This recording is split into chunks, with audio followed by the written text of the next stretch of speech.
Good morning and welcome to another youth-centered podcast. Rick Gorman, the director of the North Andover Youth Center here.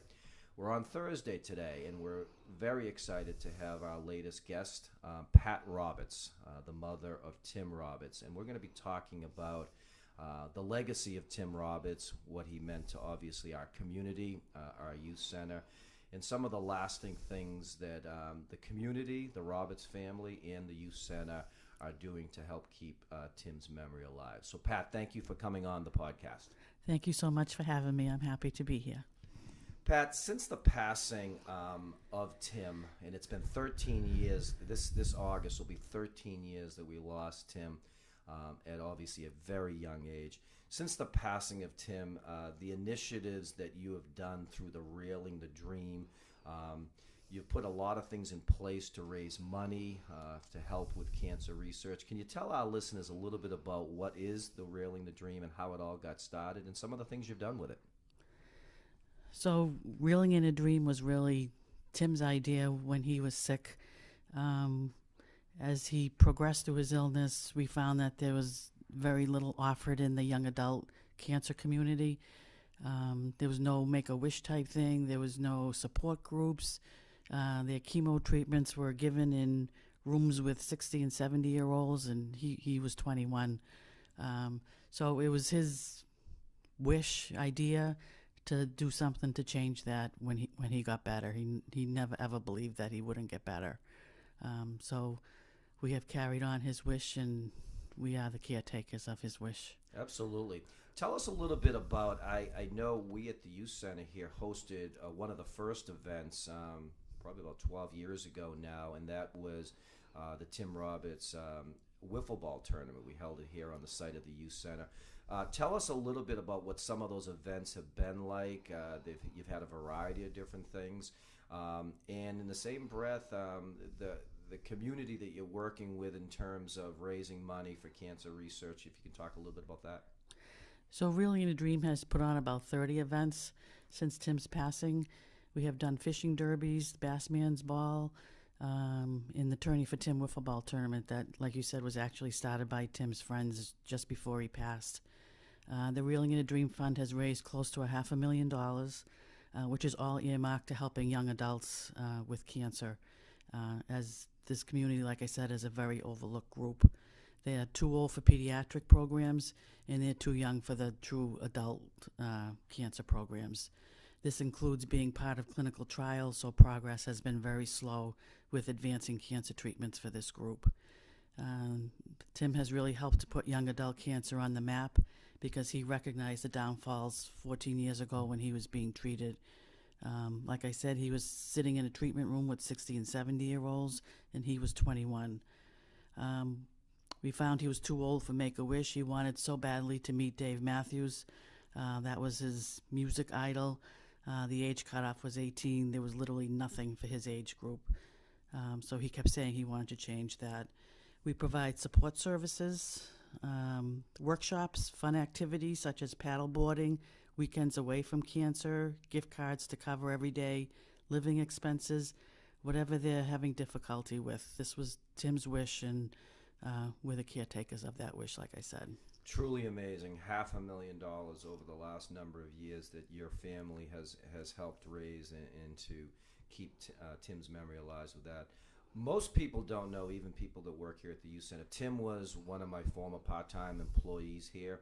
While he was in high school, he volunteered and then actually was a part-time employee working in particularly our weight room. Tim was a big, strong kid with a great smile, and he had an amazing ability to just connect with our young kids here at the Youth Center. And that's basically when he ended up obviously being diagnosed. And Tim just, as you said earlier, never thought this was going to take his life. He was going to fight, and he was going to do it. He was amazing to be around here during that period of time. Tell us a little bit about, and I know this is tough, but a little bit about just that long fight that he had before we lost him. Well, first let me say that most people don't know that, but I'm an endoscopy nurse, so my job is to diagnose GI gastrointestinal cancer. So Tim actually came to my department at work because he was having some pain in his stomach. He was taking Advil for headaches, so I thought, he just had some gastritis or inflammation in his stomach from that. And it was very traumatic when we found out that it was esophageal cancer. My staff was very traumatized, the physicians, myself. So from that point on, it was a year of really a whirlwind. Things happened so fast that even as a nurse, you didn't have time to process it. He went straight to chemo, and then he had his whole esophagus removed. Then went back to chemo. He had radiation that burned his whole esophagus, and ended up in the hospital for that. And next thing we knew, it had spread everywhere, and he was gone. I mean, it was so fast. It was so fast. When Tim passed, a number of people that were working for me at that point in time, Tim was their friend. I was just telling you off air that, obviously we're at the point now that most of my staff now don't actually remember Tim Roberts in terms of a personal relationship, but they do remember him because we started a wall here called the Tim Roberts Wall, and quite frankly, it wasn't the most artistic wall. We had some pictures of Tim. We had some sayings of Tim, and it was, my staff's way of keeping Tim Roberts alive to the kids who were coming to the youth center, because he was such a big part of that. And then over the years with, the fundraising that you guys were doing, we wanted to kind of, amp it up a little bit. And I never knew that your husband was an artist.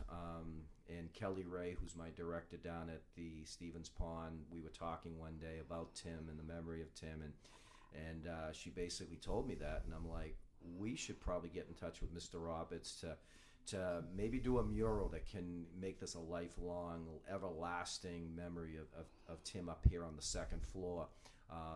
And we approached him, and your husband's a very humble guy. He's very quiet. But we talked about the idea, and I wasn't trying to put pressure on him or yourself, but the concept arose from there. What was your husband and yours take on when we first approached you about doing an actual mural? The idea to do the mural was a little scary at first because he had never done one before. Well, he had done like a small Winnie the Pooh mural on the wall when Timmy was a baby, but that was the extent of what he had ever done. Everything had been done on canvas. And he doesn't call himself an artist, he calls himself a hacker. Mm-hmm. But once we got going, I think young Tim led us in the direction he wanted us to go. We wanted the mural to tell Tim's story and what he loved in life. Sometimes those that loved him get stuck in his death because we were so close to it and we're still so saddened by it. But you have to take a step back and remember that this was a kid that loved life, that this was a kid who was just like every other kid who had a very sad thing happen to him. We purposely painted him off a picture when he was like middle school age because we wanted him to be relatable to the kids here, that they could look at him and see that he was a kid just like them. And it was probably one of our favorite pictures because he had the biggest, proudest smile on his face with a big catch. When you look at the mural, you'll see the details of how he loved fishing, which is the most obvious thing when you look at the mural. But he also loved music, high school track, his dog Cinnamon, and his charity, which I know he would be very proud of. Alex Bryan was awesome in helping us to lay it out and lending his talent also.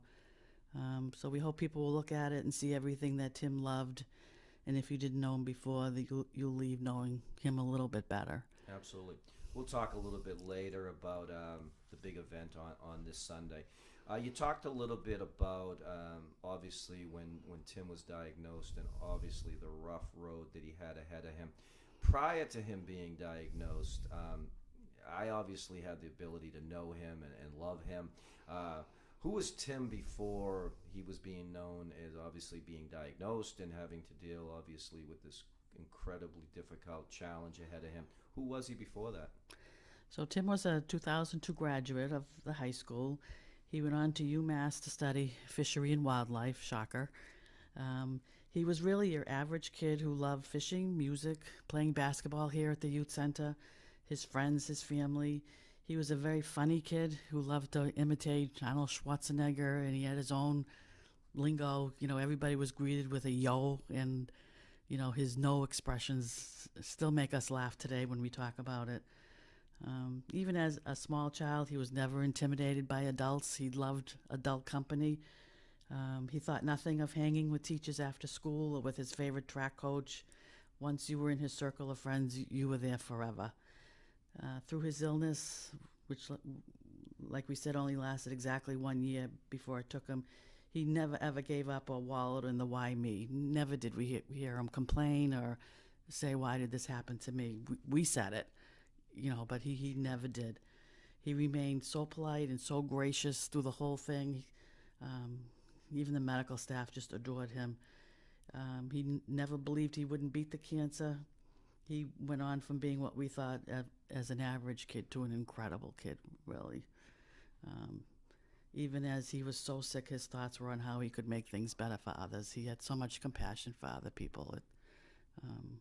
He truly did. His compassion was very evident in the time he was here as both a member of the youth center and as an employee. We have had the opportunity over the last number of years since Tim's passing to honor him in a couple of ways. We talked about Tim Roberts Wall, but we had two other areas that we wanted to honor him. And every summer we run the Joseph Walsh Summer League, named after Joe Walsh, one of my mentors and one of the great people of North Andover. Our football stadium's named after him.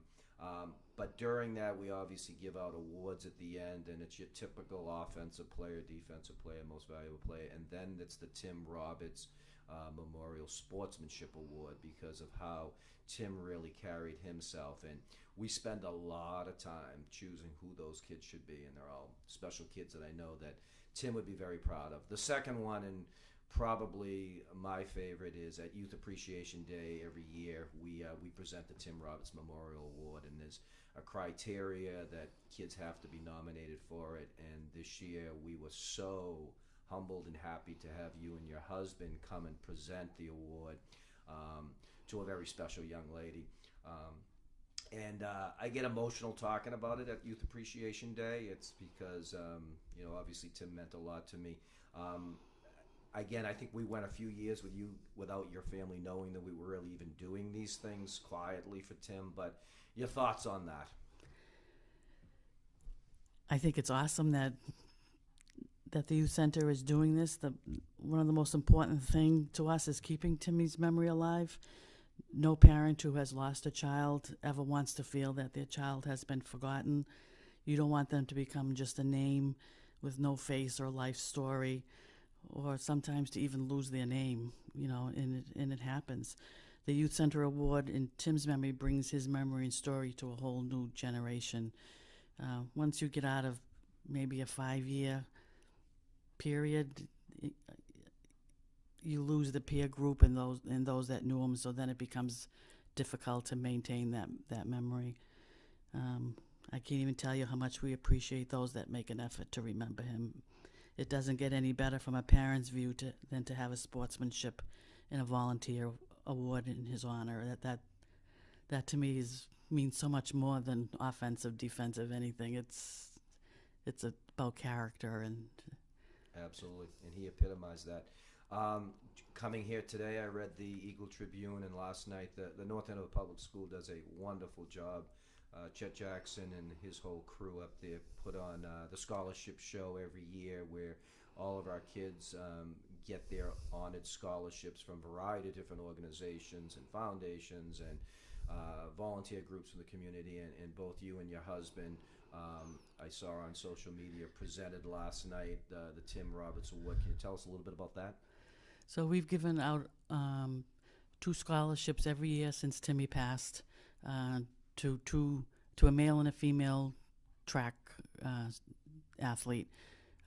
Sometimes we feel like a lot of the athletic scholarships go to baseball, so, the usual, and track kind of gets left out, and that was Timmy's big sport. So we've made it a point every year to recognize those kids. So we kind of raise the money through Timmy's events, we always earmarked a little bit of the money to go to the scholarship so that we could give back to the town that has so supported us through all our events. None of them would be successful without the town of North Andover. They have been unbelievable. We're just a small grassroots group trying to raise money, and to raise over $500,000 is really a tribute to the town of North Andover. So it is an amazing community. I mean, this is my 30th year here, and I'm always impressed with how North Andover steps up to the plate on everything, every cause. We truly take care of our own here, and this is just another example. Still can't believe $500,000 that Railing the Dream has raised. We brought the concept to the mural. It was basically in the wintertime, January. We started to see Mr. Roberts here, and quite frankly, Mr. Roberts became one of our staff members. We saw him here almost every day, Monday through Friday. He'd come around 9 o'clock in the morning and wrap up around 11:30 or 12 o'clock. And he's put this beautiful mural together that we're going to be talking a little bit more about. But he became family for us. What was it like for Mr. Roberts to actually do this labor of love for his son in this mural? I think it's been really one of the best things for him. He comes in every day. He really has something to focus on, and it has been really a labor of love for him. I mean, every detail it has to be perfect, and he wants the whole thing about Timmy to be perfect, and it's been an incredible experience for him. I think we're gonna miss him being here. We already told him yesterday that we got to find another project for him because I'm amazed. Justin, one of my staff members, you had a great line. He says, I got to know Tim Roberts through his father's mural. And I think that's pretty powerful of what this actually shows. Can you tell, without giving too much detail, because we are having our public showing on June 10th, what would someone see in that mural? Well, like I said before, our hope is that they would get to know a little bit about Timmy, who he was and what he loved in life, and we want it to be about his life. We don't want to focus on his death. We want to focus on his life because that's what's important. He loved life, and I think the mural reflects everything he loved about life. We tried to get it all in there. Yeah, and your husband had some help. We had her name escapes me, but the art teacher down at the middle school was here. Sarah Tompkins. Sarah Tompkins, wonderful artist in her own right, was up here, did a little bit of touching, and then obviously one of my all-time favorites, Alex Bryan, who has done a number of the murals here at the Youth Center. Alex grew up at the Youth Center and is just a talented artist. He's been involved, as I said, with some of the murals here. Probably his best claim to fame is on our first floor. Kind of commissioned him to do a mural for all the kids that we've lost here in North Andover since we started the youth services. And I was telling your husband the other day, we've lost over 30 young people in the last 30 years. Some obviously to illness, to accidents, to drug addiction, and Alex came with a concept. I didn't tell him what I wanted. I wanted him to tell us what we needed to do, and it's an amazing mural on the first floor. And hopefully, when people come on Sunday to see Tim's, maybe they'll take a walk downstairs and also see Alex's tribute to all of the young people we've lost. But this Sunday, we're going to be having a public viewing, and we ask anyone in the community that wants to come up. The youth center is obviously closed, but we will have people escorted up to the second floor. Can you tell our listeners a little bit about what you're hoping that day, and just again the times, and just make sure we're all on the same page? So the times are 1 to 3 p.m. on this Sunday, June 10th, and our hope is just for people to come in and look at the mural and see our son and see what a great labor of love it was for his father to do this along with Alex. Just on a side note with Alex, since we lost him, I've really come to believe that people come into your life for a reason. And Alex went to school with Amy, so I kind of knew him a little bit from that. But he renovated our kitchen last summer, and we got to know him through that, and that's how this whole thing came about with him helping Tim and through conversation with them. So things happen for a reason. There's no doubt about it. But we would just like people just to come by and see it and enjoy it. Yeah. It's going to be great. For people coming on Sunday, we will have our front desk staff. They will direct you up the front stairwell or the elevator if you cannot take the stairs. We want you to come in that direction because, as I told Mr. Roberts, as this was evolving, one of the most special things for us was walking up the stairs each morning and seeing how the mural evolved. And you see it as you come up the stairs, you see it from a distance. And you immediately catch the eye and you want to get closer to see the mural. Obviously, the kids that have been at the youth center here every day have seen it evolve in itself, but for people that haven't, it's going to be an awesome opportunity to come by and see the great work done by Mr. Roberts as well as others that have helped make this happen. And this will be our living tribute to Tim and keeping his memory alive with obviously all the other things that we have tried to do here of keeping Tim Roberts. And I know Tim is going to be looking down on everybody, especially his parents, who have just put such a labor and love on this. As we start to wrap up the podcast, try to give our guests kind of almost the final word. Anything you'd like to say to either the community or to people or even to Tim on your final words? I guess I would just want to express sincere thanks to the community because our son has been remembered, and it really is so very important to us and our family. So we just say thank you so very much. Well, we appreciate it. I cannot even imagine the pain of losing a child. As you know my son, and I have 2 children, and could never. It'd be hard to actually lose them as any parent, and you guys are so strong in handling this, and I know it every day. It doesn't get really easier. It's there's ways to obviously cope, and I'm really glad that Mr. Roberts had an opportunity to work during the day on this, and it was obviously a labor of love for him, and I do think it was therapeutic for him in many ways also. Very therapeutic. Again, thank you very much for coming on the podcast today. Thank you so much, Rick. We will be back next week. Next week's guest is middle school assistant principal Cheryl Ramondo. Cheryl and I are going to be talking a little bit about the changing or the evolving of the middle school student. Cheryl and I have worked together for over 20 years. So we've seen a lot of changes within kids at the middle school and some of the things that the middle school is doing. Talking about not just maybe challenging kids, but also kids that are just doing great stuff down at the middle school. And we're looking forward to that conversation. So that'll be next Friday. We'll have Cheryl Ramondo on there. And as we always say with the conclusion of all of our podcasts, we live by a motto here at the Youth Center: too much passion is not enough passion.